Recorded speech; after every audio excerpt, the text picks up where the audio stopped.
the president of the Los Angeles Rams and the Kroenke Sports Group. Kevin Demoff. Kevin, thanks for coming on, man. How are you? My pleasure. I'll do my best not to tamper down that enthusiasm. No, Kevin, I was wondering today, because as you know about me, I never sleep. But you, for the last 3 weeks, I can't imagine, have been getting a lot of rest. For people that don't know, Kevin's in charge of Kroenke Sports, so it's not just the Rams, but it's the Nuggets and it's the Avalanche. And right around the time of the draft, Kevin, I was thinking about you because you had the Rams draft, and the Nuggets were in the playoffs, and the Avalanche are in the playoffs. So how do you decide, like, where to go and what to focus on? You know, we always try to go to the home games first and foremost, so you try to make sure you're there for that. And then we always try to make sure if there's an elimination game that you be there for that. And then you try to be there for the draft. But there was a picture of me on the 5th round of the draft when we traded up, and I believe we drafted Chris Paul, and I had my backpack on, and I got a bunch of questions like, where are you going? And I'm like, we got game 4s all over the place, people. Like, you know, no offense to, you know, our last pick. So, like, I looked down, we had pick 180 and then 249. I'm like, I'm going to Denver. I'll see you guys tomorrow, and landed in time to watch Aaron Gordon slam it home against the Clippers, and then watch the Avs beat the Stars. So great. It's been a busy few weeks. Unfortunately, it's getting a little bit less busy, but we got a big weekend in Denver, so looking forward to that. Yeah. You know, I'm curious about, first of all, how there's a gigantic event coming up. You guys are taking MiniCamp to Hawaii. I love this idea. This is such a killer idea. You're going to, in part, help build homes in Lahaina, where they've had so many problems through Habitat for Humanity. How did this whole thing come about?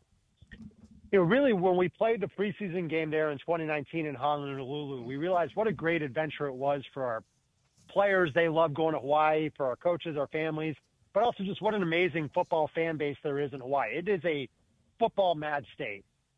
And, you know, really our goal to go be the professional team for the islands. And we've been working with Hawaii Tourism on ideas, but how do we bring the team back? And they've knocked down Aloha Stadium, so we can't play a preseason game there. But it's been that maybe we can do a mini camp, and this idea came to go partner with Maui around tourism. So we're going to take the team and partners, maybe some of the people who cover us, depending on their availability. I don't know. I'm just checking my calendar. Yeah, trust me, he's available, Kevin, and then some. I've got a window in my calendar. How about that? So we're going to go do a couple of practices like we would do for MiniCamp that'll be open to the public. Then we'll go work with the community, whether it's Habitat for Humanity, some beach cleanup, and a ton of youth football clinics, flag football clinics, but really trying to build that connection between the Rams and the islands, but also give our players a great reward for the end of the season. They'll be able to bring their families. Our coaches will be able to bring their families and really cap off the off season in a great way. That's very cool. Yeah, Kevin, you're going to cool. love it. I did the last 8 years the Lakers trained in Honolulu. I went with them. And what's going to happen, I'm sure you've thought about this, what's going to happen is you're going to turn all those Hawaii Islanders into Rams fans, because they were all Laker fans. And, you know, they love Puka Nacua already, and a lot of them are Rams fans. But wait till you see the turnout and how you get treated over there. The Hawaiian people are great. Well, one of the great things about Maui, you know, most of us, you know, Les always goes to Hawaii after the season to recharge, as do I. And really, since all of our efforts, not only around the preseason game, but our efforts with the fires and the shirts we wore for fire relief 2 years ago, anytime you wear Rams gear, people stop you and talk about how appreciative they are of the Rams reaching out to Hawaii. And it is, while it is 5 hours by plane, it's really the first place Hawaiian fans can come for football. Right. We want to make SoFi Stadium the home of the Hawaiian Islands. Obviously, they had this great tie to Vegas as well, but no doubt we view Hawaii as part of our market and part of our global strategy, and this is just another way to lay roots down there. So you guys did it in Inglewood. Now you're going to do it with Warner Center, Rams Park at Warner Center. Describe what's going on in Woodland Hills. You guys are just taking over now, right? Well, we're trying to take over. That's the goal. So we have 100 acres, and there's nothing Stan Kroenke does that's small.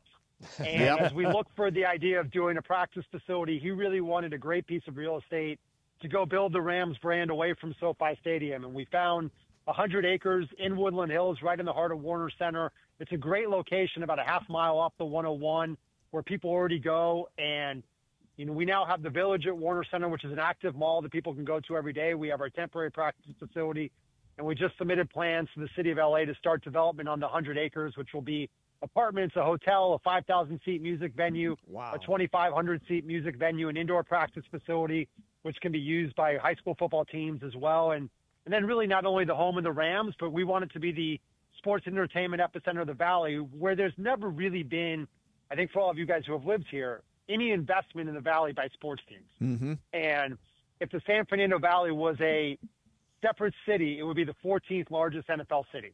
No kidding.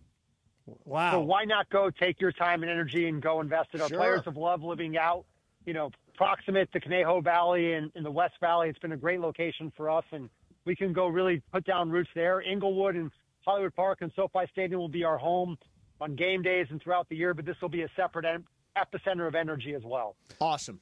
Kevin, I wanted to ask you before we let you go. Mason and I loved the trade you guys made in the first round. Yeah. We had Sean on. We talked to him about it. It was just a great move. The fact that you were able to get a number one next year and move down and still get a player you wanted, to us, was fantastic. But I know some fans, and you talk to a lot of fans, get bummed out if you don't make a first-round pick. What was the reaction to the fans you talked to when that happened? Did they look at it the way Mason and I did for the big picture and realize that that was a really good trade, or was it a tough sell? I don't think it was a tough sell. I think everybody understood the value. Look, one of the great things, the NFL draft is a collision of the two most popular sports in America, which is the NFL and college football. And people spend months working on mock drafts, getting excited about players, getting excited about possibilities.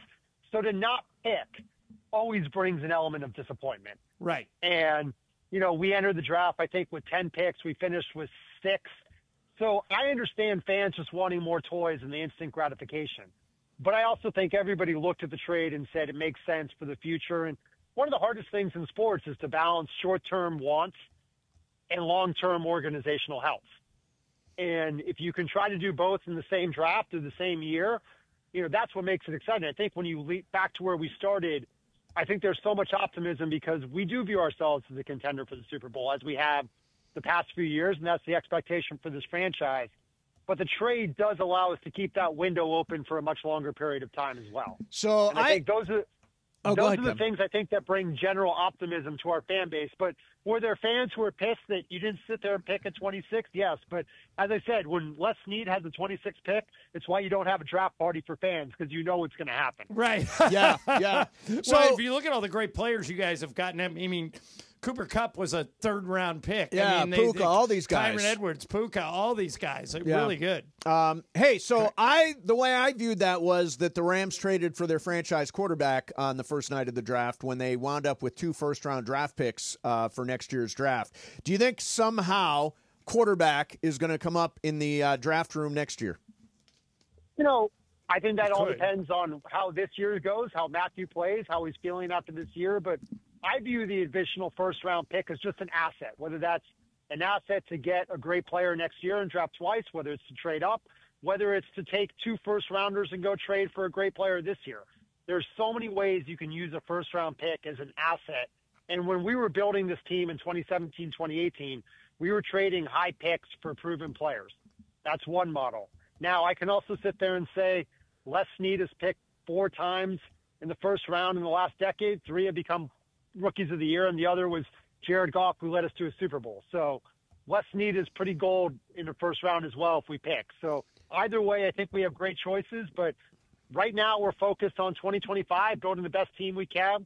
We'll get the schedule next week, and hopefully we'll end the season at Levi's Stadium celebrating on the 49ers field.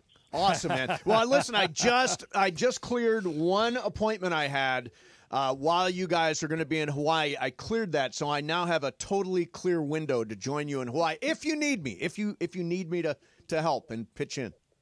We always need help. So I think ESPN LA does a meetup with ESPN Hawaii would be great. So there it is. We're in. There it is. We're in. All right. Well, Kevin, congratulations on getting this done. I think it's going to be great for the fans, great for your team, and we're excited to be a part of it. And most of all, good luck to your 19 teams that are in the postseason. The Nuggets are hanging in there, man. That was a great win in OKC, and now you got to take care of business at home. It was a great win. We'll block out last night and just focus on the great win. And we got a great chance with games at home on Friday and Sunday to keep this series in a great place. So fingers crossed, and we'll go from there. All right, All good right. luck, man. Thanks for coming on.